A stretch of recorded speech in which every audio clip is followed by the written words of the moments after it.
Hello everyone, welcome to personal study point. स्वागत है एक बार आपका WCA में। WCA अर्थात वीकली करंट अफेयर्स।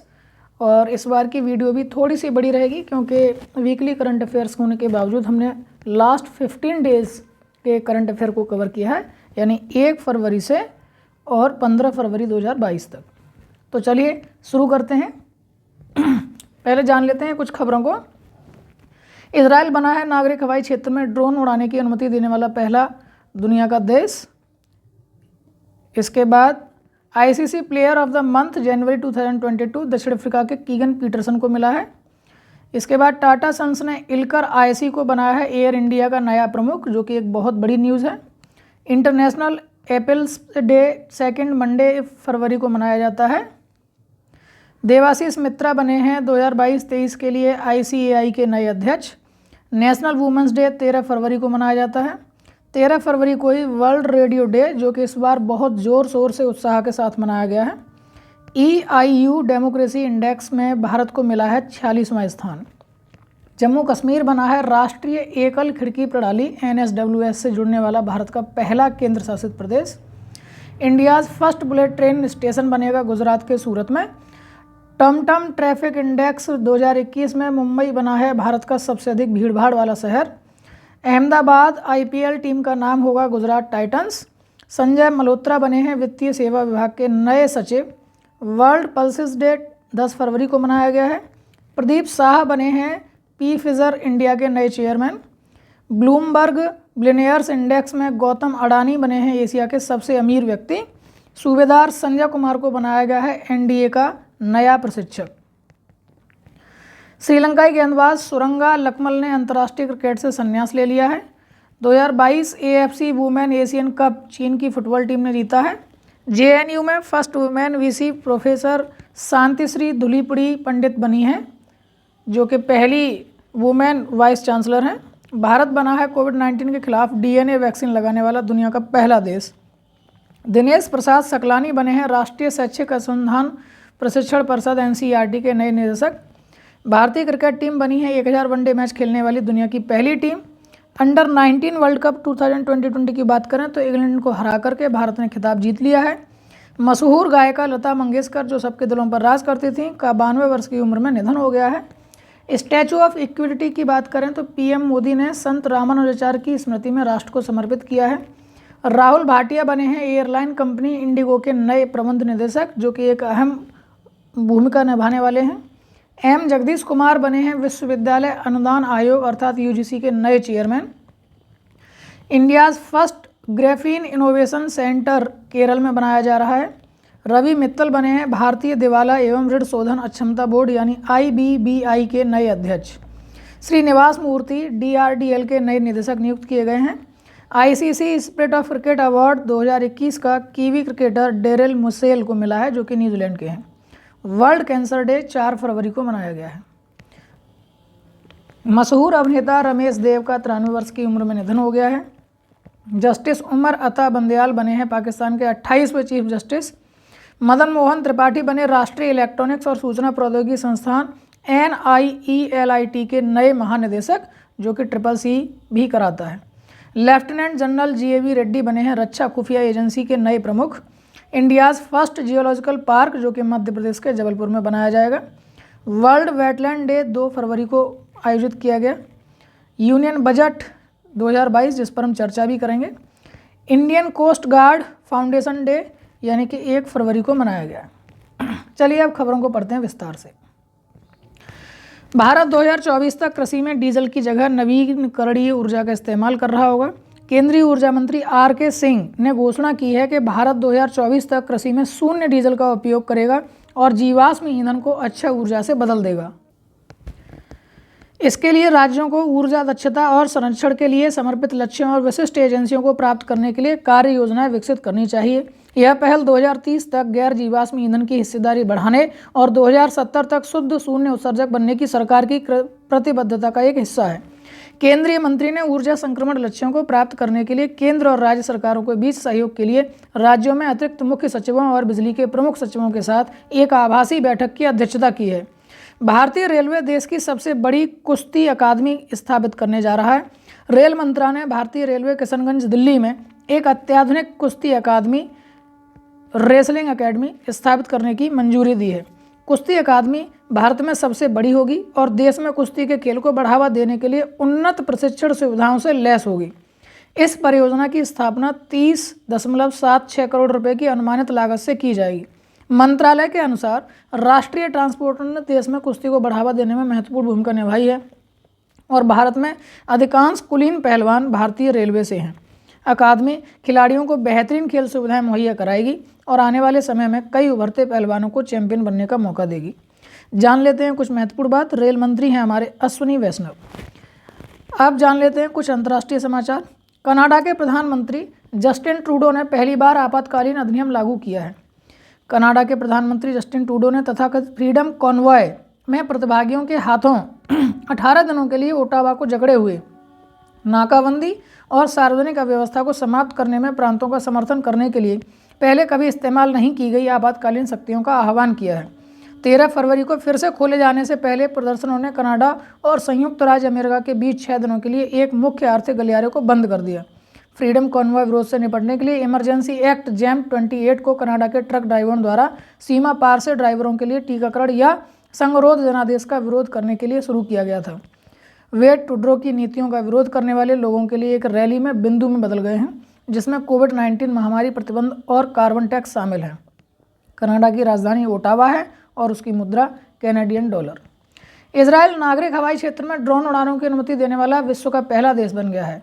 इजरायली नागरिक उड्डयन प्राधिकरण द्वारा हर्मिस स्टार लाइनर मानव रहित प्रणाली को प्रमाणीकरण जारी किया गया था और इसे इजरायली रक्षा इलेक्ट्रॉनिक्स कंपनी एल्बिट सिस्टम द्वारा निर्मित और विकसित किया गया था। यूएवी का उपयोग कृषि, पर्यावरण, लोक कल्याण, आर्थिक गतिविधियों और अपराध के खिलाफ लाभ के लिए किया जाएगा। सुरक्षा कारणों से अंतर्राष्ट्रीय विमानन नियम अप्रमाणित विमानों को नागरिक हवाई क्षेत्र में उड़ान भरने से रोकते हैं। यूएवी के संचालन को अलग अलग हवाई क्षेत्र तक सीमित करते हैं। इजराइल की राजधानी है जेरूसलम। इजराइल की मुद्रा है इजरायली शेकेल और इसके राष्ट्रपति हैं इस वक्त इसाक हर्जोग। प्रधानमंत्री हैं Naftali Bennett. Frank Walter Steinmeier फिर चुने गए हैं जर्मनी के राष्ट्रपति। इनको एक विशेष संसदीय सभा द्वारा 5 साल के दूसरे कार्य के लिए फिर से चुना गया है। यह स्टीनमेयर का अंतिम कार्यकाल भी है, जिसे उन्होंने 71% 71% वोट से जीता है। विशेष सभा निचले सदन के संसद सदस्यों और जर्मनी के 16 राज्यों के प्रतिनिधियों से बनी थी। स्टीनमेयर को पहली बार 12 फरवरी 2017 को 74% वोट के साथ राष्ट्रपति के रूप में चुना गया था। 2017 में पहली बार राष्ट्रपति बनने से पहले 66 वर्षीय स्टीनमेयर ने चांसलर एंजेला मर्केल को विदेश मंत्री के रूप में 2 कार्यकाल दिए और पहले चांसलर गेरहार्ड श्रोएडर को चीफ ऑफ स्टाफ थे। जर्मनी के राष्ट्रपति के पास बहुत कम कार्यकारी शक्ति हैं, लेकिन उन्हें एक महत्वपूर्ण नैतिक अधिकार माना जाता है। 2017 में खराब संसदीय चुनाव परिणाम के बाद स्टीनमेयर ने नए वोट के लिए रुकने के बजाय राजनेताओं को एक नई गठबंधन सरकार बनाने में मदद की थी। जर्मनी के चांसलर हैं इस वक्त ओलाफ स्कोल। जर्मनी की राजधानी है बर्लिन और उसकी मुद्रा है यूरो। गीता मित्तल को टीटीएफआई के संचालन के लिए प्रशासकों की समिति की अध्यक्ष के रूप में नियुक्त किया गया है। टीटीएफआई की फुल फॉर्म है table tennis federation of India. अदालत ने आदेश दिया है कि टीटीएफआई की ओर से किसी भी खिलाड़ी या अंतर्राष्ट्रीय खेल निकायों के साथ सभी संचार अब केवल प्रशासकों की समिति के माध्यम से होंगे और मौजूदा पदाधिकारी अब किसी भी कार्य के निर्वहन के हकदार नहीं होंगे। जब भी अनुरोध किया जाएगा, पदाधिकारी प्रशासकों की समिति की मदद करेंगे और अध्यक्ष और 2 सदस्यों को क्रमशः 3 लाख रुपए और 1 लाख रुपए का मासिक मानदेय दिया जाएगा। इल्कर आईसी बने हैं एयर इंडिया के एमडी और सीईओ। इल्कर आईसी को एयर इंडिया का नया सीईओ और एमडी नियुक्त किया गया है। वह 1 अप्रैल 2022 को या उससे पहले अपनी जिम्मेदारी संभालेंगे। इल्कर आईसी टर्किश एयरलाइंस के पूर्व अध्यक्ष हैं। इल्कर एक विमानन उद्योग के नेता हैं जिन्होंने अपने कार्यकाल के दौरान तुर्की एयरलाइंस को अपनी वर्तमान सफलता के लिए नेतृत्व किया। इनका जन्म 1971 में इस्तांबुल में हुआ था। बिलकेंट विश्वविद्यालय में राजनीति विज्ञान और लोक प्रशासन विभाग से स्नातक होने के बाद उन्होंने यूके में लीड्स विश्वविद्यालय में राजनीति विज्ञान विभाग में एक शोधकर्ता के रूप में कार्य किया। 94 में अपने कैरियर की शुरुआत करते हुए उन्होंने कुर्सन इलाक्लर एएस, इस्तांबुल मेट्रोपॉलिटन नगरपालिका, यूनिवर्सल डिस्ट्रिक्ट एएस में कई पदों पर नियुक्त किया गया था और फिर उन्होंने 2005-6 के बीच बसाक सिगोर्टा एएस में और फिर 2006 से 11 के बीच गन सिगोर्टा एएस में एक महाप्रबंधक के रूप में कार्य किया था। टाटा समूह के संस्थापक हैं जमशेदजी टाटा। टाटा समूह की स्थापना सन 1868 में मुंबई में की गई थी और टाटा समूह का मुख्यालय भी मुंबई में है। सैटेलाइट आधारित ब्रॉडबैंड सेवा के लिए जियो ने की है SES के साथ साझेदारी। SES दूरसंचार सेवा प्रदाता कंपनी है। संयुक्त उद्यम भारत में अगली पीढ़ी की स्केलेबल और सस्ती ब्रॉडबैंड सेवाएं प्रदान करेगा जो उपग्रह प्रौद्योगिकी का लाभ उठाएगी। संयुक्त उद्यम में जियो प्लेटफॉर्म लिमिटेड की 51% और SES की 49% इक्विटी हिस्सेदारी होगी। अनुबंध का कुल मूल्य लगभग $100 मिलियन है। रिलायंस जियो के संस्थापक हैं मुकेश अंबानी और रिलायंस जियो की स्थापना सन 2007 में अहमदाबाद में हुई है। पैसा बाजार और RBL बैंक ने पैसा ऑन डिमांड क्रेडिट कार्ड की पेशकश करने के लिए समझौता किया है, जो एक क्रेडिट कार्ड है जो विशेष रूप से पैसा बाजार प्लेटफॉर्म पर उपलब्ध होगा। ऐसे उत्पादों का निर्माण करना जो पूरे भारत में बड़े कम सेवा वाले क्षेत्रों के लिए एकीकृत सेवाएं प्रदान करते हैं। पैसा बाजार की नव ऋण रणनीति के तहत यह तीसरा उत्पाद है। RBL बैंक का credit card digital on board प्रक्रिया के साथ आजीवन निःशुल्क होगा। यह ग्राहकों को सामान्य व्यक्तिगत ऋण दरों पर समान क्रेडिट सीमा का उपयोग करते हुए RBL बैंक से व्यक्तिगत ऋण प्राप्त करने के विकल्प प्रदान करता है। क्रेडिट कार्ड की विशेषताओं के साथ उत्पाद ग्राहकों को सामान्य व्यक्तिगत ऋण दरों पर समान क्रेडिट सीमा का उपयोग करते हुए RBL बैंक से व्यक्तिगत ऋण प्राप्त करने का विकल्प प्रदान करेगा। पैसाबाजार.com का जो मुख्यालय है वो है गुरुग्राम यानी हरियाणा में। पैसाबाजार.com के CEO और सह संस्थापक हैं नवीन कुकरेजा। बात करें अगर बैंकिंग क्षेत्र में, तो हाल ही में बैंकिंग क्षेत्र का सबसे बड़ा धोखाधड़ी का केस सामने आया है, जो कि ABG शिपयार्ड की 22,842 करोड़ रुपए की भारत की सबसे बड़ी बैंक धोखाधड़ी के रूप में है। CBI ने ABG शिपयार्ड पर इतने ही रुपए की कथित वित्तीय धोखाधड़ी का मामला दर्ज किया है। ABG शिपयार्ड ABG समूह की प्रमुख इकाई है। इसने 28 बैंकों और वित्तीय संस्थानों के एक संघ से 22,842 करोड़ रुपए ठगे हैं। यह CBI द्वारा दर्ज अब तक का सबसे बड़ा बैंक धोखाधड़ी का मामला है। मामला 2012 से 17 की अवधि के दौरान प्राप्त और दुरुपयोग किए गए धन से संबंधित है। FIR में ABG शिपयार्ड के तत्कालीन CMD ऋषि अग्रवाल का नाम लिया गया है। इस कंसोर्टियम का नेतृत्व ICICI बैंक ने किया था। इसमें से ABG शिपयार्ड पर ICICI बैंक का 7,089 करोड़ रुपए, IDBI बैंक का 3,639 करोड़ रुपए, स्टेट बैंक का 2,925 करोड़ रुपए, बैंक ऑफ बड़ौदा का 1,614 करोड़ रुपए और पंजाब नेशनल बैंक का 1,244 करोड़ रुपए बकाया है। ABG शिपयार्ड का मुख्यालय मुंबई में है और इसकी स्थापना सन 1985 में की गई थी। BOB यानी bank of Baroda India first life insurance में यूनियन बैंक की हिस्सेदारी का अधिग्रहण कर रहा है। यूनियन बैंक ऑफ इंडिया की 21% हिस्सेदारी का अधिग्रहण करेगा। यह bank of Baroda, union bank of India और कॉर्मल पॉइंट इन्वेस्टमेंट्स के बीच एक संयुक्त उद्यम है। वर्तमान में IFIC में BOB की 44%, कॉर्मल पॉइंट इन्वेस्टमेंट इंडिया की 26% और UBI की 30% हिस्सेदारी है। यह अधिग्रहण UBI द्वारा इंडिया फर्स्ट लाइफ के मौजूदा शेयरधारकों को इंडिया फर्स्ट लाइफ में अपनी 21% हिस्सेदारी बेचने के लिए किए गए राइट ऑफ फर्स्ट ऑफर के अनुसरण में किया गया है। बैंक ऑफ बड़ौदा की स्थापना जान लेते हैं 20 जुलाई 1908 में हुई थी। इसका मुख्यालय बड़ोदरा गुजरात में है। बैंक ऑफ बड़ौदा के प्रबंध निदेशक और CEO हैं संजीव चड्ढा। बैंक ऑफ बड़ौदा की जो टैग लाइन है वो है भारत का अंतर्राष्ट्रीय बैंक।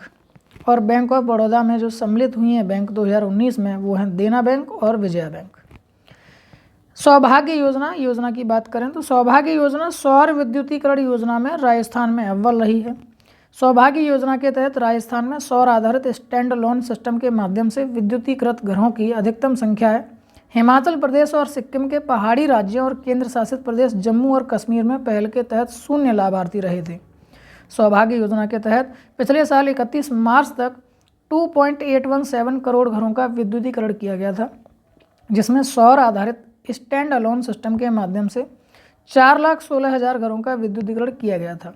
सौभाग्य योजना के तहत राजस्थान में सौर आधारित स्टैंड अलोन सिस्टम के माध्यम से 1,23,682 घरों का विद्युतीकरण किया गया। इसके बाद छत्तीसगढ़, उत्तर प्रदेश, असम, बिहार, महाराष्ट्र, उड़ीसा, मध्य प्रदेश हैं। बिजली मंत्री RK सिंह ने लोकसभा को इस बारे में सूचना दी है। 9वीं यूएस ग्रीन बिल्डिंग काउंसिल में भारत तीसरे स्थान पर रहा है। यह 2021 में प्रमाणित 1 लाख LED परियोजनाओं के साथ चीन शीर्ष पर है। उसके बाद कनाडा 205 परियोजनाओं के साथ दूसरे स्थान पर है। रैंकिंग में अमेरिका के बाहर के देशों और क्षेत्रों पर प्रकाश डाला गया है जो स्वस्थ, टिकाऊ और लचीला भवन डिजाइन, निर्माण और संचालन में अच्छा कर रहे हैं। जैसा कि भारत 2021 में 146 और LEED लाइसेंस प्राप्त भवनों और स्थानों का घर बन गया है। यह 2,81,08,436 सकल वर्ग मीटर क्षेत्र का प्रतिनिधित्व करता है। यूएस ग्रीन बिल्डिंग काउंसिल के अध्यक्ष और CEO हैं पीटर टेम्पल्टन और इसका मुख्यालय है वाशिंगटन DC यानी USA। विज्ञान और प्रौद्योगिकी की बात करें तो इसरो ने सफलतापूर्वक पृथ्वी अवलोकन उपग्रह EOS-4 का प्रक्षेपण किया है। भारतीय अंतरिक्ष अनुसंधान संगठन अर्थात इसरो ने एक पृथ्वी अवलोकन उपग्रह EOS-4 और 2 छोटे उपग्रहों को वांछित कक्षा में सफलतापूर्वक लॉन्च किया है। साल 2022 में यह इसरो का पहला लॉन्च मिशन था। इन सभी को श्रीहरिकोटा यानी आंध्र प्रदेश के सतीश धवन अंतरिक्ष केंद्र के पहले लॉन्च पैड से लॉन्च वाहन PSLV C-52 रॉकेट पर लॉन्च किया गया था। EOS-4 एक रडार इमेजिंग सैटेलाइट यानी रीसैट है जिसे कृषि, वानिकी और वृक्षारोपण, बाढ़ मानचित्रण, मिट्टी की नमी और जल विज्ञान जैसे अनुप्रयोगों के लिए सभी मौसम की स्थिति में उच्च गुणवत्ता वाली छवियां प्रदान करने के लिए डिजाइन किया गया है। इसका वजन लगभग 1710 किलोग्राम और यह 2280 वाट की पावर जनरेट कर सकता है। इसका मिशन लाइफ 10 साल है। इसरो के अध्यक्ष और अंतरिक्ष सचिव हैं डॉक्टर S सोमनाथ। इसरो का मुख्यालय है वर्तमान में बेंगलुरु, कर्नाटक। इसरो की स्थापना हुई थी 15 अगस्त 1969 में। राष्ट्रपति रामनाथ कोविंद ने राजभवन में नए दरबार हॉल का उद्घाटन किया है। मुंबई के मालाबार हिल स्थित राजभवन में दरबार हॉल का उद्घाटन किया गया है। पुराने कोर्ट हॉल की विरासत सुविधाओं को बरकरार रखते हुए नए हॉल में बालकनी और समुद्र के दृश्य गैलरी जैसे अतिरिक्त सुविधाएं दी गई हैं। इसका उद्घाटन 8 दिसंबर 2021 को निर्धारित किया गया था, लेकिन एक हेलीकॉप्टर दुर्घटना में रक्षा स्टाफ के प्रमुख जनरल विपिन रावत के आकस्मिक निधन के कारण से स्थगित कर दिया गया था। पॉल हेनरी सांडोगो दामेबा बने बुर्किना फासो के अंतरिम राष्ट्रपति, जिसके बारे में आप डिटेल में यहाँ पढ़ सकते हैं। मैं जो महत्वपूर्ण प्रश्न होंगे उनको मैं डिटेल में बोलता भी जा रहा हूँ। बुर्किना फासो की राजधानी है ओगाडोगो और यहाँ के राष्ट्रपति हैं रोच मार्क क्रिश्चियन काबोरे और यहाँ की मुद्रा है पश्चिम अफ्रीकी CFA फ्रैंक। बिल गेट्स की how to prevent the next pandemic नामक पुस्तक एक लॉन्च हुई है जो कि मई 2022 में प्रकाशित की जाएगी। पुस्तक में बिल गेट्स ने विशिष्ट कदमों के बारे में लिखा है जो केवल भविष्य की महामारियों को रोक सकते हैं, लेकिन इस प्रक्रिया में दुनिया भर में सभी के लिए बेहतर स्वास्थ्य देखभाल प्रदान कर सकते हैं। उनकी अंतिम पुस्तक how to avoid a climate disaster, the solutions we have and the breakthroughs we need, फरवरी 2021 में जारी की गई थी। पुस्तक पेंगुइन रैंडम हाउस द्वारा अंतर्राष्ट्रीय स्तर पर और नोपफ द्वारा अमेरिका में प्रकाशित की जानी है। मध्य प्रदेश की सेंट्रल जेल को मिला है अपना FM रेडियो चैनल, यानी कि मध्य प्रदेश में इंदौर की जो सेंट्रल जेल है उसमें सभी कैदी जेल वाणी FM 18.77 के सहायता से अपने सामाजिक समाचारों को सुन सकेंगे। मध्य प्रदेश की राजधानी है भोपाल। इनके राज्यपाल हैं मंगू भाई C पटेल और अभी मुख्यमंत्री हैं शिवराज सिंह चौहान। नितिन गडकरी ने बिहार में गंगा नदी पर लंबे रेल सह सड़क पुल का उद्घाटन किया है। संयुक्त रूप से बिहार में 14.5 किलोमीटर लंबे रेल सह सड़क पुल का उद्घाटन किया गया है। बिहार के मुंगेर क्षेत्र में NS 333B पर गंगा नदी पर बहुप्रतीक्षित पुल का निर्माण किया गया है। रेल सह सड़क पुल की परियोजना की लागत लगभग 696 करोड़ रुपए यानी कि लगभग 700 करोड़ रुपए है। यह रोजगार के अवसर भी पैदा करेगा, साथ ही साथ में जो यात्रा का समय है उसे कम करेगा, पर्यटन और कृषि को बढ़ावा देगा। बिहार के राज्यपाल हैं फागू सिंह चौहान। बिहार की राजधानी पटना और मुख्यमंत्री हैं नीतीश कुमार। महाराष्ट्र के स्वास्थ्य मंत्री ने कैंसर के बचाव के लिए होप एक्सप्रेस की घोषणा की है। महाराष्ट्र के स्वास्थ्य मंत्री राजेश टोपे ने घोषणा की है कि राज्य में कैंसर की रोकथाम के लिए होप एक्सप्रेस शुरू की जाएगी। कोल्हापुर से भारत में ये जो एक्सप्रेस है वो एक ऐसी मशीन है, वह कोल्हापुर के एक निजी अस्पताल में अत्याधुनिक मोजेक 3D विकिरण मशीन के शुभारंभ के अवसर पर बोल रहे थे। राज्य के स्वास्थ्य मंत्री ने जिला योजना के माध्यम से राज्य के हर जिले में होप एक्सप्रेस शुरू करने की पहल करने का भी वादा किया है। राज्य के स्वास्थ्य मंत्री ने जिला योजना के माध्यम से राज्य के हर जिले में होप एक्सप्रेस शुरू करने की पहल करने का भी वादा किया है। उन्होंने गढ़िंगलाज के हटरकी अस्पताल में ओनको प्राइम कैंसर सेंटर का ऑनलाइन उद्घाटन भी किया। केंद्र से ग्रामीण क्षेत्रों के मरीजों को फायदा होगा। कृषि नेटवर्क एम्प ने पंकज त्रिपाठी को अपना ब्रांड एम्बेसडर बनाया है। फिल्म अभिनेता पंकज त्रिपाठी को अपना ब्रांड एम्बेसडर बनाया गया है ताकि इसके ऐप तक किसानों तक पहुंच बनाई जा सके। एक किसान के रूप में त्रिपाठी की पृष्ठभूमि किसानों को महत्वपूर्ण निर्णयों के समाधान की पेशकश करके उनके लाभ को बढ़ाने में मदद करने के लिए मंच के उद्देश्य से प्रतिध्वनित होती है। ऐप वर्तमान में हिंदी, मराठी, पंजाबी और अंग्रेजी में उपलब्ध है और इसे जल्द ही अन्य भाषाओं में लॉन्च करने की योजना है। स्टार्टअप ने भारत भर में अपने कृत्रिम बुद्धि आधारित प्रौद्योगिकी मंच को बढ़ावा देने के लिए ताज़ा धन का उपयोग करने की योजना बनाई है। IIT खड़गपुर के पूर्व छात्र आशीष मिश्रा और सिद्धांत भूमिया द्वारा स्थापित कृषि नेटवर्क एक ऐसा मंच बनाने के लिए बढ़ती ग्रामीण इंटरनेट पैठ का लाभ उठाता है जो किसानों के लिए सूचना की पहुंच को आसान बनाता है और उन्हें अपनी भूमि से अधिक लाभ उत्पन्न करने में सक्षम बनाता है। चारधाम परियोजना पर सुप्रीम कोर्ट के पैनल अध्यक्ष रवि चोपड़ा का इस्तीफा। वयोवृद्ध पर्यावरण रवि चोपड़ा ने चारधाम परियोजना पर सुप्रीम कोर्ट की उच्चाधिकार प्राप्त समिति के अध्यक्ष के रूप में इस्तीफा दे दिया है। उनका यह विश्वास कि HPC इस नाजुक हिमालयी परिस्थितिकी की रक्षा कर सकता है टूट गया है। सुप्रीम कोर्ट ने 14 दिसंबर को सुरक्षा चिंताओं को देखते हुए परियोजना के लिए सड़कों को डबल लेन चौड़ा करने की अनुमति दी थी। 27 जनवरी को सुप्रीम कोर्ट के महासचिव को अपने त्यागपत्र में चोपड़ा ने शीर्ष अदालत के दिसंबर 2021 के आदेश का उल्लेख किया जिसमें HPC ने सिफारिश की थी और SSC ने सितंबर 2020 में अपने पहले आदेश में स्वीकार किए जाने के बजाय रक्षा ज़रूरतों को पूरा करने के लिए व्यापक सड़क विन्यास को स्वीकार किया था। ये वर्तमान समय में भारत में चल रही एक बहुत ही बड़ी शंका है क्योंकि जहां हिमालयन या पर्यावरणीय तंत्र को बचाने की भी कोशिश की जा रही है वहीं भारत की सीमाओं की सुरक्षा के चलते वहां सड़क बनाने और उनको दोगुना डबल लेन चौड़ा करने की प्रक्रिया जारी है जिसके ऊहापोह में फंसे हुए हैं कि ऐसा किया जाए या नहीं। देवाशीष मित्रा को ICAI के अध्यक्ष के रूप में 2022-23 के लिए चुना गया है। The institute of chartered accountants of India अर्थात ICAI मित्रा जो ICAI परिषद में अपने तीसरे कार्यकाल की सेवा कर रहे हैं 34 से अधिक वर्षों से लेखांकन पेशे में हैं। चार्टर्ड अकाउंटेंट होने के साथ साथ वे कॉस्ट अकाउंटेंट और कंपनी सेक्रेटरी भी हैं। अनिकेत सुनील तलाटी को संस्थान के उपाध्यक्ष के रूप में चुना गया जिसमें 3.4 लाख से अधिक सदस्य और 7 लाख से अधिक छात्र हैं। सिंगापुर एयर शो 2022 में IAF यानी इंडियन एयरफोर्स की 44 सदस्यीय टुकड़ी सिंगापुर एयर शो में भाग लेने के लिए 12 फरवरी को सिंगापुर के चांगी अंतर्राष्ट्रीय हवाई अड्डे पर पहुंची है जो 15 से 18 फरवरी तक आयोजित होने वाली है। सिंगापुर एयर शो एक द्विवार्षिक कार्यक्रम है जो ग्लोबल एविएशन इंडस्ट्री को अपने उत्पादों को प्रदर्शित करने के लिए एक मंच प्रदान करता है।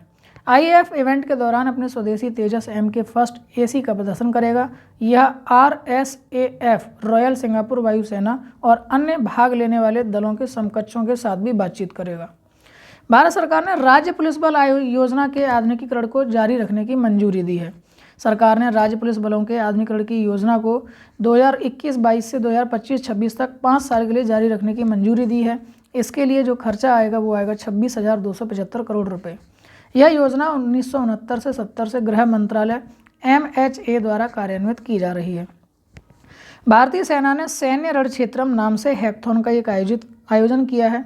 Military college of telecommunication engineering यानी MCTE महू में शिमला स्थित आर्मी ट्रेनिंग कमांड के समग्र मार्गदर्शन में किया गया था जो भारतीय सेना के 7 कमांडों में से एक है। यह आयोजन राष्ट्रीय रक्षा विश्वविद्यालय के सहयोग से सैन्य रणक्षेत्रम के नाम से 1 अक्टूबर 2021 से 31 दिसंबर 2021 तक आयोजन किया गया था। वर्चुअल इवेंट में 15,000 से अधिक प्रतिभागियों ने भाग लिया और इसमें सुरक्षित कोडिंग, सॉफ्टवेयर, परिभाषित रेडियो शोषण और साइबर आक्रामक कौशल के आधार पर कई चुनौतियां शामिल थीं। इसके अलावा इस आयोजन के मुख्य आकर्षण में नकली खतरों के खिलाफ साइबर स्पेस में एक दूसरे के साथ प्रतिस्पर्धा करने वाले प्रतिभागी शामिल थे। RBL बैंक ने नियो कलेक्शंस प्लेटफॉर्म के लिए क्रेडिट सॉल्यूशंस के साथ साझेदारी की है। Neo collections platform do it yourself यानी DIY डेप्ट मैनेजमेंट प्लेटफॉर्म हमारे ग्राहकों को उनकी बकाया राशि की निगरानी, प्रबंधन और भुगतान करने में मदद करेगा। RBL बैंक की स्थापना सन 1943 में मुख्यालय मुंबई यानी महाराष्ट्र में है और CEO और MD हैं राजीव आहूजा और RBI का बैंक टैगलाइन है अपनों का बैंक। केंद्र ने ट्रांसजेंडर समुदाय और भिखारियों के लिए स्माइल योजना की शुरुआत की है। केंद्रीय सामाजिक न्याय और अधिकारिता मंत्री डॉक्टर वीरेंद्र कुमार ने स्माइल नामक केंद्रीय क्षेत्र की कार्य योजना की शुरुआत की है। इसका मतलब है support for marginalize individual for livelihood and enterprise. नई अम्ब्रेला योजना का उद्देश्य ट्रांसजेंडर समुदाय और भीख मांगने के कार्य में लगे लोगों को कल्याणकारी उपाय प्रदान करना है। इस योजना के लिए लगभग 5 साल के लिए 365 करोड़ रुपए आवंटित किए गए हैं। स्माइल योजना में 2 उप योजनाएं शामिल हैं। ट्रांसजेंडर व्यक्तियों के कल्याण के लिए व्यापक पुनर्वास के लिए केंद्रीय क्षेत्र की योजना और भीख मांगने के कार्य में लगे लोगों के व्यापक पुनर्वास के लिए केंद्रीय क्षेत्र योजना। ग्लोबल एंटरप्रेन्योरशिप मॉनिटर 2021-22 की रिपोर्ट में भारत चौथे स्थान पर रहा है। इसमें सऊदी अरब सबसे ऊपर है और उसके बाद नीदरलैंड और स्वीडन का स्थान है। भारत अलग अलग उद्यमी ढांचे की शर्तों पर कम आय वाली अर्थव्यवस्थाओं प्रति व्यक्ति GDP के अनुसार शीर्ष पर है, जैसे उद्यमी वित्त तक पहुंच में आसानी, सरकारी नीति समर्थन और प्रासंगिकता और सरकारी सहायता, कर और नौकरशाही, जबकि सरकारी उद्यमिता कार्यक्रम दूसरे स्थान पर थे। खेल की बात करें तो ऋषभ पंत ने जीता है ESPN Cricinfo test batting award 2021 अर्थात टेस्ट बैटिंग पुरस्कार जीत लिया है ऋषभ पंत ने नाबाद 89 रन बनाकर। भारत को बॉर्डर गावस्कर ट्रॉफी 2-1 से जीतने में मदद की है और 32 साल बाद गावा में ऑस्ट्रेलिया के नाबाद रिकॉर्ड को तोड़ दिया है। ऋषभ पंत भारतीय टीम के लिए सीरीज के शीर्ष स्कोरर 274 रन बनाकर रहे हैं। न्यूजीलैंड के कप्तान केन विलियमसन को कैप्टन ऑफ द ईयर चुना गया है। टेस्ट गेंदबाज का पुरस्कार काइल जेमिसन न्यूजीलैंड को उनको 5 विकेट के लिए केवल 31 रन देकर के मिला है। इंग्लैंड के तेज गेंदबाज ओली रॉबिन्सन को डेब्यूटेंट ऑफ द ईयर चुना गया है। इसके अलावा पाकिस्तान पर 9 विकेट से जीत में 42 रन देकर साके महमूद के 4 रन ने उन्हें शीर्ष 1 दिवसीय गेंदबाजी पुरस्कार दिलाया है। जोस बटलर ने T20 बल्लेबाजी का पुरस्कार जीता है और ODI बल्लेबाजी और T20 गेंदबाजी पुरस्कार पाकिस्तान को मिले हैं। बजाज ऑटो के पूर्व चेयरमैन राहुल बजाज का निधन हो गया है। जाने माने उद्योगपति बजाज ऑटो के पूर्व चेयरमैन राहुल बजाज का निमोनिया और दिल की बीमारी के कारण निधन हो गया। उन्हें 2001 में तीसरे सर्वोच्च नागरिक पुरस्कार पद्म भूषण से सम्मानित किया गया था। वह बजाज ऑटो की मूल कंपनी भारतीय समूह बजाज समूह के अध्यक्ष एमेरिटस थे। उन्होंने अप्रैल 2021 में बजाज ऑटो के गैर कार्यकारी अध्यक्ष के रूप में पद छोड़ दिया और नीरज बजाज को जिम्मेदारी सौंप दी है। जम्मू कश्मीर के राज्यपाल ने प्रमाणीकरण के लिए QR कोड आधारित तंत्र लॉन्च किया है। QR आधारित एप्लीकेशन के साथ जो देश में अपनी तरह का पहला है, ग्राहक जम्मू और कश्मीर में उत्पादित कालीनों की प्रामाणिकता और अन्य आवश्यक विवरणों की जांच और सत्यापन कर सकते हैं।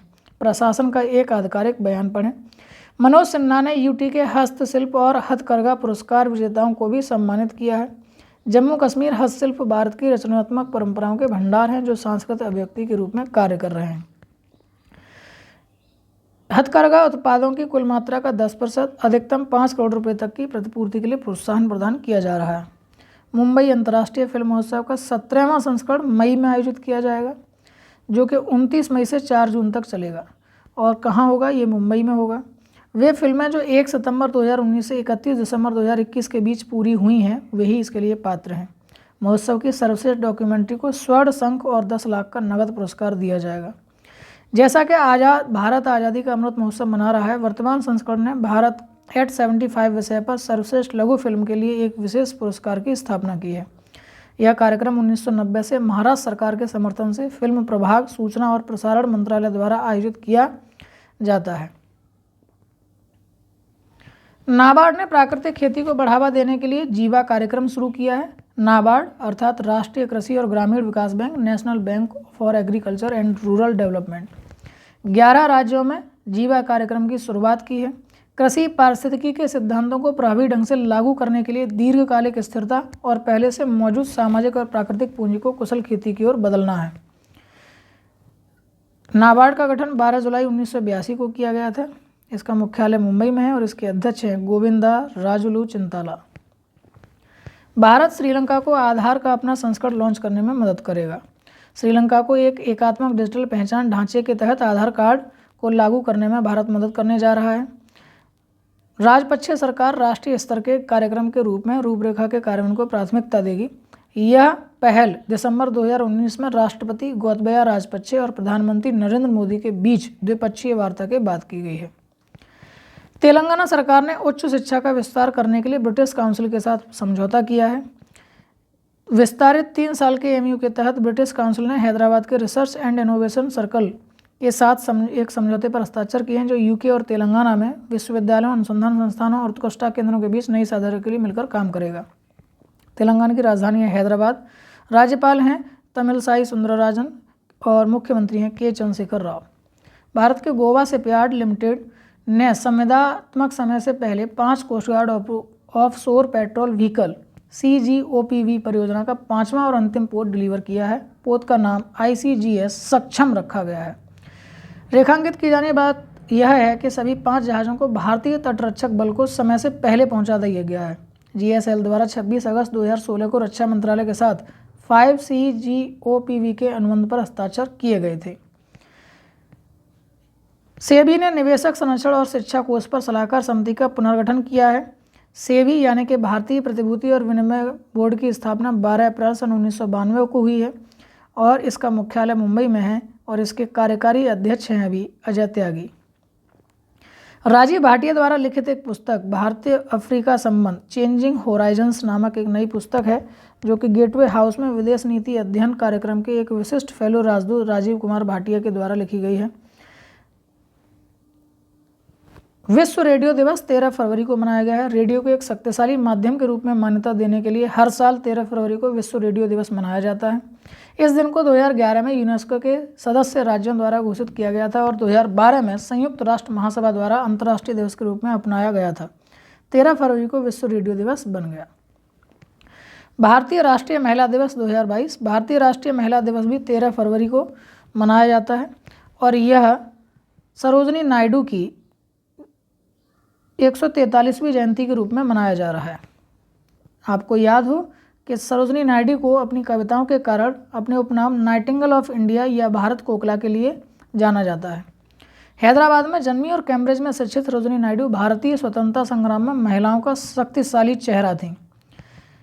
1925 में सरोजिनी नायडू भारतीय राष्ट्रीय कांग्रेस की अध्यक्ष बनी थी। उन्होंने सविनय अवज्ञा आंदोलन और भारत छोड़ो आंदोलन का नेतृत्व भी किया था। सन 47 में जब वह संयुक्त प्रांत में राज्यपाल के रूप में शामिल हुई तो उन्होंने भारत के डोमिनियन में राज्यपाल का पद संभालने वाली पहली महिला बनकर इतिहास को फिर से लिखा। राष्ट्रीय उत्पादकता दिवस 12 फरवरी को मनाया जाता है। राष्ट्रीय उत्पादकता परिषद का उद्देश्य देश के सभी क्षेत्र में उत्पादकता और गुणवत्ता जागरूकता को प्रोत्साहित करना और बढ़ावा देना है। राष्ट्रीय उत्पादकता परिषद के महानिदेशक हैं अरुण कुमार झा। स्थापना हुई थी 1958 और मुख्यालय है नई दिल्ली में। 45वां अंतर्राष्ट्रीय कोलकाता पुस्तक मेला 28 फरवरी से शुरू किया जा रहा है। इस वर्ष की फोकल थीम देश बांग्लादेश है। बंगबंधु की जन्मशती और बांग्लादेश की आज़ादी के 50 साल दोनों के कार्य इस साल की थीम बांग्लादेश है। बांग्लादेश दिवस 3 और 4 मार्च को मनाया जाएगा। मेले का उद्घाटन 28 फरवरी को मुख्यमंत्री ममता बनर्जी करेंगी। कोलकाता के राज्यपाल हैं जगदीप धनखड़। मुनीश्वर नाथ भंडारी मद्रास उच्च न्यायालय के नए मुख्य न्यायाधीश के रूप में बनी है। कानून मंत्रालय ने आंध्र प्रदेश, उड़ीसा और मध्य प्रदेश उच्च न्यायालयों के न्यायाधीशों के रूप में कुल 13 अधिवक्ताओं और 3 न्यायिक अधिकारियों की नियुक्ति को भी अधिसूचित किया है। RBI की मौद्रिक नीति रेपो रेट 4.0% पर अपरिवर्तित रखा गया है। बात करते हैं सीमांत स्थायी सुविधा यानी MSF दर और बैंक दरें अपरिवर्तित रहती हैं। पॉलिसी रेपो दर 4% है। रिवर्स रेपो रेट 3.35, सीमांत स्थायी सुविधा दर 4.25, बैंक दर 4.25, CRR 4% और SLR 18%, जो इस तरफ उदार नीति का दर्शक है, यानी कि भारत की अर्थव्यवस्था में सुधार आने के चांसेस हैं। RBI ने 2,50,000 करोड़ रुपए की निवेश सीमा के साथ स्वैच्छिक रिटेंशन मार्ग को फिर से खोल दिया है। भारतीय रिजर्व बैंक ने 2019 में 1,50,000 करोड़ रुपए की निवेश सीमा के साथ विदेशी पोर्टफोलियो निवेशकों यानी FPI फॉरेन पोर्टफोलियो इन्वेस्टर्स द्वारा ऋण में निवेश के लिए स्वैच्छिक रिटेंशन मार्ग वॉल्यूंटरी रिटेंशन रूट यानी VRR की शुरुआत की थी। 1 अप्रैल 2022 से आवंटन के लिए एक सीमा खुली रहेंगी। यह सीमा को बढ़ा करके 2,50,000 करोड़ रुपए कर दिया गया है। नए आवंटन के लिए उपलब्ध निवेश सीमा 1,04,800 करोड़ रुपए होगी, जो कि मौजूदा आवंटन और समायोजन का शुद्ध और VRR संयुक्त श्रेणी के तहत आवंटित किया जाएगा। न्यूनतम इस प्रतिधारण अवधि 3 वर्ष रहेगी। RBI के 25वें गवर्नर हैं शक्तिकांत दास। मुख्यालय है मुंबई और इसकी स्थापना हुई थी 1 अप्रैल सन 1935 को कोलकाता से। 5 ऑनलाइन पाठ्यक्रम शुरू करने के लिए SBI ने NSE अकादमी के साथ समझौता किया है। SBI की जो स्थापना है वो 1 जुलाई सन 1955 में हुई थी। मुख्यालय मुंबई में है और अध्यक्ष हैं दिनेश कुमार खारा। सरकार ने RYSK योजनाओं को अगले 5 वर्षों तक जारी रखने के लिए बात कही है। केंद्र सरकार ने 2,710 करोड़ रुपए लगभग परिव्यय के साथ 2021-22 से 2025-26 तक राष्ट्रीय युवा सशक्तिकरण कार्यक्रम अर्थात RYSK योजना को अगले 5 साल के जारी रखने के लिए निर्णय लिया है। रैंक और रिपोर्ट की बात करते हैं तो टमटम ट्रैफिक इंडेक्स में मुंबई दुनिया का 5वां सबसे भीड़भाड़ वाला शहर बना है। बंगलुरु को 10वें स्थान पर रखा गया है। शीर्ष इंडेक्स की वैश्विक शीर्ष 25 सूचियों के अनुसार 58 देशों के 404 शहरों में दिल्ली और पुणे 11वें और 21वें स्थान पर रहे हैं। PM नरेंद्र मोदी ने वन ओशन समिट के उच्च स्तरीय बैठक को संबोधित किया है। शिखर सम्मेलन के उच्च स्तरीय बैठक को जर्मनी, यूनाइटेड किंगडम, दक्षिण कोरिया, जापान और कनाडा सहित कई अन्य राष्ट्राध्यक्षों और सरकार द्वारा भी संबोधित किया गया है। सागरिका घोष द्वारा लिखित अटल बिहारी वाजपेयी नामक पुस्तक जो कि अभी लॉन्च की गई है, उन्होंने India's most powerful prime minister नामक पुस्तक भी लिखी है। सागरिका को जीवनी पूरी करने में लेखक को 3 साल लगे। अनुसंधान कठिन था। सागरिका कहती हैं कि जिन्हें 1950 से 90 के दशक तक सभी संसद भाषणों से गुजरना पड़ा। संसद के रिकॉर्ड, वाजपेयी के भाषण, उनके लिखित कार्य, उनके सरकार द्वारा की गई घोषणाएं, पार्टी की बैठकों के कार्यव्रत, वार्षिक सम्मेलनों की कार्यवाही और जो पेश किए गए बिल हैं उनकी बड़ी संख्या में सूची है, संपूर्ण है। राष्ट्रीय कृमि मुक्ति दिवस मनाया गया है जो कि 10 फरवरी को मनाया गया है। खासकर 1 से 19 वर्ष आयु के बच्चों के लिए जो सबसे कमज़ोर हैं उनके लिए मनाया जाता है। इस दिवस की शुरुआत स्वास्थ्य और परिवार कल्याण मंत्रालय द्वारा 2015 में की गई थी। इस दिन का मुख्य उद्देश्य आंतों के कीड़ों के बारे में जागरूकता बढ़ाना और बच्चों में मृदा संचारित कृमि का पूर्ण उन्मूलन प्राप्त करना है। दुनिया की लगभग 24% आबादी मिट्टी से संक्रमित कृमि कीड़े से संक्रमित होती है। 11 फरवरी को विश्व यूनानी दिवस भी मनाया गया है। हर साल 11 फरवरी को प्रसिद्ध भारतीय यूनानी चिकित्सक हकीम अजमल खान की जयंती को चिन्हित करने के लिए मनाया जाता है। पहला यूनानी दिवस 2017 में सेंट्रल रिसर्च इंस्टीट्यूट ऑफ यूनानी मेडिसिन हैदराबाद में मनाया गया था। इसका मुख्य उद्देश्य इसके निवारक और उपचारात्मक दृष्टिकोण के जरिए यूनानी चिकित्सा पद्धति की मदद से स्वास्थ्य देखभाल सेवा मुहैया कराने के बारे में जागरूकता फैलाना है। हकीम अजमल खान एक प्रख्यात भारतीय यूनानी चिकित्सक थे जो एक बहुमुखी प्रतिभा वाले एक महान विद्वान, एक समाज सुधारक, एक प्रसिद्ध स्वतंत्रता सेनानी, एक यूनानी चिकित्सा शिक्षाविद और यूनानी चिकित्सा पद्धति में वैज्ञानिक अनुसंधान के संस्थापक थे। वह नई दिल्ली में जामिया मिल्लिया इस्लामिया के संस्थापकों में से एक थे। विज्ञान में महिलाओं और लड़कियों का अंतर्राष्ट्रीय दिवस 11 फरवरी को मनाया गया है। 11 फरवरी को विश्व स्तर पर इस दिवस को मनाया जाता है। विज्ञान सभा में महिलाओं और लड़कियों के 7वें अंतर्राष्ट्रीय दिवस का उद्देश्य विज्ञान में महिलाओं और लड़कियों की भूमिका को पहचानना है, न केवल लाभार्थियों के रूप में बल्कि परिवर्तन के एजेंट के रूप में भी, जिसमें SDG 6 यानी स्वच्छ जल और स्वच्छता की उपलब्धि की दिशा में प्रगति को तेज करना है। यह दिवस यूनेस्को और संयुक्त राष्ट्र महिलाओं द्वारा संस्थानों और नागरिक समाज भागीदारी के सहयोग से लागू किया जाता है। इस दिन का विषय था इक्विटी, विविधता और समावेशन। जल हमें एकजुट करता है। Equity, diversity and inclusion, water unites us. World book of records की बात करें तो अटल टनल को सबसे लंबी राजमार्ग सुरंग के रूप में मान्यता दी गई है। दुनिया की सबसे लंबी राजमार्ग सुरंग के रूप में प्रमाणित किया गया है 10,000 फीट से ऊपर जो टनल है। अटल टनल लेह मनाली राजमार्ग पर पूर्वी पीर पंजाल हिमालयी रेंज में रोहतांग दर्रे के नीचे बनी एक राजमार्ग सुरंग है। यह लगभग 9 किलोमीटर की लंबाई के साथ दुनिया में 10,000 फीट से ऊपर की सबसे लंबी हाईवे सिंगल ट्यूब टनल है। J&K NSWS के साथ एकीकृत होने वाला पहला केंद्र शासित प्रदेश बन गया है। राष्ट्रीय सिंगल विंडो सिस्टम के साथ एकीकृत होने वाला पहला केंद्र शासित प्रदेश बन गया है जो UT में ईज ऑफ डूइंग बिजनेस में एक बड़ी छलांग लगाता है। जम्मू कश्मीर के उपराज्यपाल हैं मनोज सिन्हा। और जम्मू कश्मीर का फॉर्मेशन यानी केंद्र शासित प्रदेश के रूप में जब बना था तो वो 31 अक्टूबर 2019 को। एक अच्छी बात है कि दिसंबर 2024 तक सूरत बनेगा देश की पहली बुलेट ट्रेन का पहला स्टेशन, जो कि अभी अभी घोषणा की गई है। मुंबई अहमदाबाद बुलेट ट्रेन परियोजना के अंतर्गत सूरत शहर को भारत का पहला बुलेट ट्रेन स्टेशन मिला है। परियोजना की लागत 1 लाख करोड़ रुपए से अधिक होने का अनुमान है, जिसमें 88,000 करोड़ रुपए जापान अंतर्राष्ट्रीय सहयोग एजेंसी यानी JICA द्वारा वित्त पोषित किया जाएगा। 508.17 किलोमीटर की मुंबई अहमदाबाद बुलेट ट्रेन परियोजना में 155.76 किलोमीटर महाराष्ट्र में और 384.04 किलोमीटर गुजरात में और 4.3 किलोमीटर दादरा और नगर हवेली में है।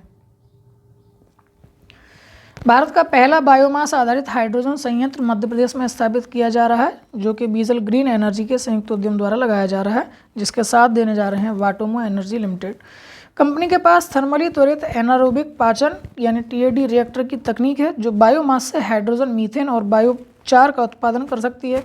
बीजल ग्रीन के पास अभी तक नामित संयुक्त उद्यम में 50% का स्वामित्व होगा, अन्य 50% इच्छुक किसानों से आएंगे। इंस्टाग्राम ने लॉन्च किया है टेक अ ब्रेक फीचर। इसके तहत वी द यंग ब्रेक ज़रूरी है के साथ साझेदारी में एक अभियान के माध्यम से बढ़ावा दिया जाएगा। टेक अ ब्रेक को सबसे पहले US, UK, Ireland, Canada, New Zealand और ऑस्ट्रेलिया में लॉन्च किया गया था और अभी यह विश्व स्तर पर सभी के लिए उपलब्ध है। इसमें लोगों को समय बिताने के तरीके के बारे में सूचित निर्णय लेने के सशक्त बनाया जा सकता है। इंस्टाग्राम की जो लॉन्चिंग हुई थी वो 6 अक्टूबर 2010 को। इंस्टाग्राम का ओनर है मेटा, जो कि अभी फेसबुक का नाम बदलकर किया गया है। इंस्टाग्राम के फाउंडर हैं केविन सिस्टॉम। गुजरात ने नई ITS नीति का अनावरण किया है। गुजरात के मुख्यमंत्री भूपेंद्र पटेल ने अगले 5 वर्षों के लिए एक नई ITS नीति की घोषणा की है। इसमें संस्थाओं को लगभग 200 करोड़ रुपए तक की वित्तीय प्रोत्साहन प्रदान किया जाना है। गुजरात की राजधानी है गांधीनगर। गुजरात के राज्यपाल हैं आचार्य देवव्रत और गुजरात के मुख्यमंत्री हैं भूपेंद्र भाई पटेल। अभी तक जितने भी दर्शक साथी हमारे साथ जुड़े हैं वो कृपया करके चैनल को सब्सक्राइब कर लें, साथ में बेल आइकन दबा लें, जिससे कि आपकी करंट अफेयर्स की तैयारी होती रहेगी। यहाँ कंटेंट काफ़ी कुछ होता है, आप चाहें तो उसको पॉज करके और पढ़ भी सकते हैं। वरिष्ठ अधिकारी S किशोर को SSC का नया अध्यक्ष चुनाया गया। SSC अर्थात स्टाफ सिलेक्शन कमीशन का नया अध्यक्ष नियुक्त किया गया है। जानना होगा कि ये किस प्रकार से SSC को नई दिशा दे पाते हैं, क्योंकि वर्तमान समय में SSC पर कई आरोप प्रत्यारोप लगते रहे हैं। SSC का मुख्यालय है नई दिल्ली और इसका गठन 4 नवंबर सन 1975 को किया गया था। संजय मल्होत्रा को वित्त मंत्रालय में DFS सचिव बनाया गया है। 1990 बैच के राजस्थान कैडर के IAS अधिकारी हैं। इससे पहले संजय मल्होत्रा REC लिमिटेड के अध्यक्ष और प्रबंध निदेशक थे। उन्होंने देवाशीष पांडा का स्थान लिया है। UNEP ने माझी वसुंधरा अभियान का समर्थन करने के लिए महाराष्ट्र के साथ समझौता किया है। यह ऊर्जा के सतत उपयोग और पर्यावरण विकास की दिशा में एक पहल है। माझी वसुंधरा का शाब्दिक अर्थ है मेरी धरती। यह पर्यावरण और जलवायु परिवर्तन विभाग महाराष्ट्र सरकार की एक पहल है। संयुक्त राष्ट्र पर्यावरण कार्यक्रम मुख्यालय स्थान है इसका नैरोबी यानी केन्या में और इसकी स्थापना हुई थी 5 जून सन 1972 को। संयुक्त राष्ट्र पर्यावरण कार्यक्रम के प्रमुख हैं इंगर एंडरसन। 2021 में RBI सोने का दूसरा सबसे बड़ा खरीदार बना है, जो कि गोल्ड हब के अनुसार भारत का आधिकारिक स्वर्ण भंडार दुनिया में 9वां सबसे भंडार है। गोल्ड हब विश्व स्वर्ण परिषद की आधिकारिक वेबसाइट है, जो कीमती धातुओं से संबंधित सभी डेटा का रखरखाव करती है। विश्व स्वर्ण परिषद के CEO हैं डेविड टेट। मुख्यालय है लंदन, यूनाइटेड किंगडम और इसकी स्थापना हुई थी 1987 में और विश्व स्वर्ण परिषद के अध्यक्ष हैं केल्विन दुस्नेकी। रेजरपे ने मलेशियाई फिनटेक स्टार्टअप कलेर का अधिग्रहण किया है, जो कि मलेशियाई फिनटेक फर्म थी करलेक। उसका बहुमत हिस्सेदारी के अधिग्रहण के साथ रेजरपे ने दक्षिण पूर्व एशिया में विस्तार किया है। कंपनी का मूल्य लगभग 19 से 20 मिलियन डॉलर के बीच है। रेजरपे को अगले 1.5 साल में पूरा अधिग्रहण करने की उम्मीद है। रेजरपे CEO हर्षित माथुर हैं। 2013 में इसकी स्थापना हुई है और करलेक की स्थापना जॉक ल्यू और स्टीव क्विस्का ने 2018 में की थी। बात करते हैं शिखर सम्मेलन और उसकी वार्ता की। केंद्रीय ऊर्जा मंत्री RK सिंह ने लॉन्च किया है पावरथॉन 2022। किसके लिए लॉन्च किया है? विश्वसनीय बिजली आपूर्ति सुनिश्चित करने के लिए प्रौद्योगिकी संचालित समाधान खोजने के लिए पावरथॉन एक हैकथॉन प्रतियोगिता की शुरुआत की है। प्रतियोगिता कुशल बिजली नेटवर्क के लिए टीम बनाने के लिए टीएसपी, इनोवेटर्स और अन्य प्रतिभागियों के साथ योग्य सलाहकारों को एक साथ लाएगी। उन्होंने प्रौद्योगिकीविदों को न केवल मौजूदा समयों में समस्याओं के समाधान के साथ बल्कि अन्य समस्या बयानों और विश्वसनीय बिजली आपूर्ति के विचारों के साथ आगे आने के लिए प्रोत्साहन दिया है। री इमेजिनिंग म्यूजियम ग्लोबल समिट 2022 संस्कृति मंत्रालय आयोजित कर रहा है। यह अपनी तरह का पहला विश्व शिखर सम्मेलन होगा जो कि 15 से 16 फरवरी 2022 को आयोजित किया जा रहा है। शिखर सम्मेलन का उद्घाटन केंद्रीय संस्कृति मंत्री जी किशन रेड्डी करेंगे। ग्लोबल समिट का आयोजन ब्लूमबर्ग के साथ साझेदारी में किया जा रहा है। यह 2 दिनों के लिए ऑनलाइन आयोजित किया जाएगा। यह शिखर सम्मेलन 4 व्यापक विषयों के साथ आयोजित किया जाएगा। वास्तुकला और कार्यात्मक आवश्यकताएं, प्रबंध संग्रह, अवधि और संरक्षण अभ्यास और शिक्षा और श्रोता जुड़ाव। इसरो ने इनसैट 4B को निष्क्रिय कर दिया है। भारतीय अंतरिक्ष अनुसंधान संगठन अर्थात इसरो ने इनसैट 4B जो कि भारतीय संचार उपग्रह था उसको निष्क्रिय कर दिया है। इनसैट 4B ने अपनी सेवा के अंत में पोस्ट मिशन डिस्पोजल PMD किया, जिसके बाद 24 जनवरी को इसे बंद कर दिया गया। इनसैट 4B PMD से गुजरने वाला 21वां भारतीय भू उपग्रह है। इस तरह की पुनः परिक्रमा के लिए आवश्यक प्रोडक्ट को इसरो के GEO मिशन की योजना में मानक अभ्यास के एक भाग के रूप में प्रारंभिक ईंधन बजट में शामिल किया गया था। इसरो के अध्यक्ष हैं डॉक्टर एस सोमनाथ और इसरो का मुख्यालय बेंगलुरु, कर्नाटक। स्थापना हुई थी 1969 में। नितिन गडकरी को मिला है 18वां स्वर्गीय माधवराव लिमये पुरस्कार। क्या है यह पुरस्कार? नासिक पब्लिक लाइब्रेरी सार्वजनिक वाचनालय द्वारा प्रदान किया जाएगा। इससे पहले यह पुरस्कार महाराष्ट्र के एक कुशल विधानसभा सदस्य MLA कार्यक्षम आमदार को दिया गया था। इस पुरस्कार में 50,000 रुपये नगद और एक स्मृति चिन्ह शामिल होता है। ब्लूमबर्ग बिलियनियर्स इंडेक्स में गौतम अडानी ने मुकेश अंबानी को पछाड़ दिया है। गौतम अडानी की कुल संपत्ति $88.5 बिलियन तक पहुंच गई है, जो 8 फरवरी 2022 तक मुकेश अंबानी के $87.9 बिलियन से अधिक है और इस प्रकार से वो एशिया के सबसे अमीर व्यक्ति बन गए हैं। अपनी निजी संपत्ति में करीब $12 अरब की बढ़ोतरी के साथ वह दुनिया के 10वें सबसे अमीर व्यक्ति बन गए हैं। वैश्विक स्तर पर एलन मस्क को $235 बिलियन की कुल संपत्ति के साथ दुनिया के सबसे अमीर व्यक्ति के रूप में नामित किया गया था। उनके बाद जेफ बेजोस की कुल संपत्ति $183 बिलियन और बर्नार्ड अर्नोल्ट की कुल संपत्ति $168 बिलियन थी। गुजरात टाइटंस होगा IPL टीम अहमदाबाद का आधिकारिक नाम और टीम की अगुवाई करेंगे KL राहुल। स्वामित्व वाले लखनऊ द्वारा लखनऊ सुपर जॉइंट्स के रूप में भी लखनऊ की टीम यानी कि 2 नई IPL टीमें जुड़ रही हैं।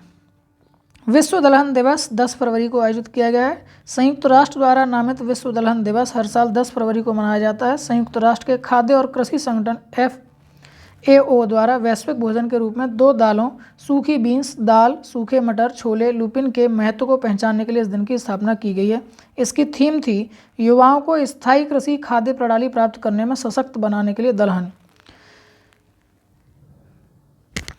अक्षय कुमार बने हैं उत्तराखंड के ब्रांड एम्बेसडर। उत्तराखंड के मुख्यमंत्री पुष्कर सिंह धामी ने बॉलीवुड अभिनेता अक्षय कुमार को 2022 के विधानसभा चुनावों से पहले उत्तराखंड का ब्रांड एम्बेसडर नियुक्त किया है। अक्षय कुमार को स्वच्छता अभियान के लिए उत्तराखंड का ब्रांड एम्बेसडर नियुक्त किया गया है। अक्षय कुमार एक कनाडाई भारतीय अभिनेता, एक फिल्म निर्माता हैं जिन्होंने 100 से अधिक फिल्मों में अभिनय किया है। 2021 में भारतीय क्रिकेटर ऋषभ पंत, जो रुड़की उत्तराखंड के रहने वाले हैं, को उत्तराखंड का ब्रांड एम्बेसडर नियुक्त किया गया था। केरल ने स्वच्छ ऊर्जा तकनीक विकसित करने के लिए सोशल अल्फा के साथ समझौता ज्ञापन पर हस्ताक्षर किए हैं, जो कि एक energy lab clean energy international incubation centre के साथ समझौता किया गया है। केरल सरकार ने केरल विकास और नवाचार रणनीति परिषद और ऊर्जा प्रबंधन केंद्र EMC के माध्यम से इस समझौते पर हस्ताक्षर किए हैं। केरल की राजधानी है तिरुवनंतपुरम। केरल के राज्यपाल हैं आरिफ मोहम्मद खान और केरल के मुख्यमंत्री हैं पिनाराई विजयन। विश्व बैंक के पूर्व सलाहकार प्रदीप शाह फाइजर इंडिया के अध्यक्ष बने हैं। फाइजर इंडिया ने आर्य शाह के इस्तीफे के बाद प्रदीप शाह को अपने बोर्ड का अध्यक्ष नियुक्त किया है। वह क्रिसिल के पूर्व प्रबंध निदेशक और संस्थापक सदस्य हैं। दिशा पटानी बनी है बाटा इंडिया की brand ambassador. Bata India limited की स्थापना 1931 में, मुख्यालय गुरुग्राम हरियाणा में है और उनके सीईओ गुंजन साहा। अमिताभ बच्चन बने हैं मेडी बडी के ब्रांड एम्बेसडर। मेडी बडी ने दिग्गज बॉलीवुड स्टार अमिताभ बच्चन को आधिकारिक ब्रांड एम्बेसडर के रूप में साइन किया है। आरबीआई मना रहा है वित्तीय साक्षरता सप्ताह 14 से 18 फरवरी के बीच में, और समझौता ज्ञापन पर हस्ताक्षर किए गए हैं। सोनाटा सॉफ्टवेयर ने माइक्रोसॉफ्ट क्लाउड के लॉन्च के लिए माइक्रोसॉफ्ट के साथ साझेदारी की है। वित्तीय साक्षरता सप्ताह की थीम थी गो डिजिटल गो सिक्योर। नीति आयोग और यूएसएआईडी ने समृद्धि पहल के तहत साझेदारी की घोषणा की है। अटल इनोवेशन मिशन यानी AIM, नीति आयोग और US agency for international development USAID ने sustainable access to markets and resources for innovative delivery of health care पहल के लिए नई साझेदारी की घोषणा की है। ग्रामीण महिलाओं को उद्यमी बनाने के लिए अमेजन इंडिया और कर्नाटक के बीच में एक समझौता हुआ है। Amazon CEO Andrew R. जेसी हैं और अमेजन की स्थापना 5 जुलाई सन 1994 को कर्नाटक राजधानी बेंगलुरु है और कर्नाटक के मुख्यमंत्री हैं बसवराज S. बोम्मई। केंद्रीय मंत्री अश्विनी वैष्णव ने NITI Aayog K fintech open summit का शुभारंभ किया है। वित्त वर्ष 2020-21 में PM केयर्स फंड का कोष 3 गुना बढ़कर 10,990 करोड़ रुपए हो गया है। PMKSY को 4,600 करोड़ रुपए के आवंटन के साथ मार्च 2026 तक बढ़ाया गया है। सुरक्षित इंटरनेट दिवस मनाया गया है 8 फरवरी को और इसकी थीम थी एक साथ बेहतर इंटरनेट के लिए। महाभारत के भीम अभिनेता प्रवीण कुमार सोबती का हाल ही में निधन हो गया है। जम्मू कश्मीर में मनाया गया है कंचोथ पर्व और जम्मू कश्मीर के उपराज्यपाल है मनोज सिन्हा और 2019 में केंद्र शासित प्रदेश के रूप में जम्मू कश्मीर की फॉर्मेशन हुई है। महारानी एलिजाबेथ द्वितीय ने अपने शासन की 70वीं वर्षगांठ मनाई है। यूनाइटेड किंगडम के प्रधानमंत्री हैं बोरिस जॉनसन और राजधानी है लंदन। SR नरसिम्हम ने POSOCO के CMD के रूप में अतिरिक्त प्रभार संभाला है। डॉक्टर उन्नी कृष्णन नायर VSSC के नए निदेशक बने हैं। मानव तस्करी पर अंकुश लगाने के लिए RPF ने राष्ट्रव्यापी AAHT ऑपरेशन शुरू किया है। भारतीय रेलवे की स्थापना 16 अप्रैल सन 1853 में हुई थी। मुख्यालय नई दिल्ली। रेल मंत्री हैं अश्विनी वैष्णव। भारत कोविड-19 DNA वैक्सीन लगाने वाला दुनिया का पहला देश बन चुका है। शांति श्री धूलीपुड़ी पंडित JNU की पहली महिला कुलपति बनी है। पंडित M. जगदीश कुमार की जगह ले रही हैं, जिन्हें विश्वविद्यालय अनुदान आयोग यानी UGC का अध्यक्ष नियुक्त किया गया है। इससे पहले पंडित महाराष्ट्र के सावित्रीबाई फुले विश्वविद्यालय में वाइस चांसलर के रूप में कार्यरत थी। भारतीय प्रेस स्वतंत्रता रिपोर्ट में जम्मू कश्मीर अव्वल रहा है। उत्तर प्रदेश 23वें स्थान पर, दूसरे स्थान पर रहा है 23 अंकों के साथ। Salesforce global index Bharat digital कौशल तत्परता का नेतृत्व करता है। नासा 2031 में अंतर्राष्ट्रीय अंतरिक्ष स्टेशन को सेवानिवृत्त करने जा रहा है। सेनेगल ने Africa cup of Nations championship को हराकर पहली बार मिस्र को हराकर पहली बार कैमरून के याउंड में ओलेम्बे स्टेडियम में पेनल्टी किक पर महाद्वीपीय चैंपियनशिप जीती है। श्रीलंकाई तेज गेंदबाज सुरंगा लकमल ने संन्यास की घोषणा की है। चीन ने AFC महिला एशियाई कप भारत 2022 फुटबॉल टूर्नामेंट जीत लिया है। स्वतंत्र भारत में पहली क्षुद्रग्रह खोजों का नेतृत्व करने वाले R. राजा मोहन का निधन हो गया है। कर्नाटक के कबीर इब्राहिम सुतार का निधन हो गया है, जो कि एक सामाजिक कार्यकर्ता थे और बहुत ही सम्मानित व्यक्ति थे, जिन्हें पद्मश्री से भी सम्मानित किया गया था। हृदय गति रुकने से उनका निधन हुआ है। प्यार से कन्नड़ के कबीर के रूप में उन्हें जाना जाता था। ये कुछ अब इमेजेस हैं जो कि बजट के बारे में हैं, आप इनको पढ़ सकते हैं इजीली। क्योंकि मैं इसको पूरा बोलूँगा तो उसमें काफ़ी समय लग जाएगा, मैं केवल मुख्य बातों को लेते हूँ। बजट के पर्चे की बात करें तो 2022-23 का कुल आकार 39.45 लाख करोड़ रुपए का बजट है। यह आंकड़ा 2022-23 के बजटीय अनुमानों के अनुसार कुल प्राप्ति और कुल व्यय का भी प्रतिनिधित्व करता है। केंद्रीय बजट के मुख्य बिंदु इस प्रकार हैं। इस बार के बजट में अगले 25 साल के लिए ब्लूप्रिंट पेश किया जा रहा है। फाइनेंस ईयर 2022-23 में 25,000 किलोमीटर राष्ट्रीय राजमार्ग बनाए जाएंगे। 7 फोकस क्षेत्र रखे गए हैं। पीएम गति शक्ति, समावेशी विकास, उत्पादकता वृद्धि, सूर्योदय के अवसर, ऊर्जा संक्रमण, जलवायु कार्रवाई और निवेश का वित्त पोषण। केंद्रीय बजट अगले 25 वर्षों के अमृत काल की नींव रखने और अर्थव्यवस्था का खाका देने का प्रयास करेगा। भारत को 75 से 100 पर लेके जाना है। 14 क्षेत्रों में 60 लाख नई नौकरियां पैदा करने की क्षमता और 30 लाख करोड़ रुपए के अतिरिक्त नए उत्पादन के साथ उत्पादन से जुड़ी प्रोत्साहन योजनाएं भी शुरू की गई हैं। ड्रोन शक्ति पर भी खर्च किया गया है। ECLGS को मार्च 2023 तक बढ़ाया जाना है। केन बेतवा नदी जोड़ो परियोजना की 44,000 करोड़ रुपए की घोषणा की गई है। 75 जिलों में 75 डिजिटल बैंकिंग इकाइयां स्थापित की जानी है। नॉर्थ ईस्टर्न काउंसिल द्वारा लागू किया जाना है पीएम मोदी की विकास पहल को।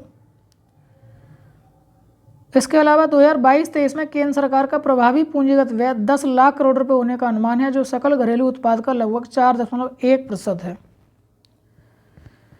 कर प्रस्ताव में कोई बहुत ज़्यादा चेंजेस नहीं किए हैं, आप इसको पढ़ सकते हैं। घाटा व्यय की बात करें तो 2025-26 तक सकल घरेलू उत्पाद के 4.5% के राजकोषीय घाटे का प्रस्ताव दिया गया है। शिक्षा क्षेत्र की बात करें तो पीएम ई विद्या के एक वर्ग एक टीवी चैनल के कार्यक्रम को 12 से बढ़ाकर 200 टीवी चैनलों तक किया जाएगा। इससे सभी राज्य कक्षा 1 से 12 तक क्षेत्रीय भाषा में पूरक शिक्षा प्रदान कर सकेंगे। इंफ्रास्ट्रक्चर पीएम आवास योजना 2022-23 में पीएम आवास योजना के चिन्हित लाभार्थियों के लिए 80 लाख घरों का निर्माण पूरा किया जाएगा। ये बातें कुछ मुख्य थीं जो मुझे बतानी थी। बाकी ये पूरा योजनाएं हैं और उन पर जो खर्च हो रहा है बजट, वो एक जगह यहाँ पर लिख दिया गया है। आप इसको पॉज करके और पूरे नोट्स के रूप में लिख सकते हैं। आर्थिक सर्वेक्षण या समीक्षा क्या है? आर्थिक सर्वेक्षण वित्त मंत्रालय का एक वार्षिक दस्तावेज है। इसमें पिछले 12 महीनों में देश की आर्थिक प्रगति और मुद्दों की समीक्षा की जाती है। तो जो थीम थी मुख्य, वो थी एजाइल अप्रोच, और मुख्य अंश कुछ इस प्रकार से हैं। चालू वित्त वर्ष में वास्तविक रूप से 9.2% बढ़ने का अनुमान है अर्थव्यवस्था का। फाइनेंस ईयर 2022-23 में जीडीपी की विकास दर 8 से 8.5% रह सकती है।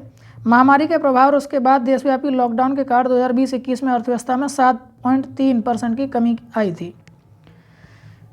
इसको भी आप इजीली पढ़ सकते हैं। चलिए आगे बढ़ते हैं कुछ और सूचनाओं पर।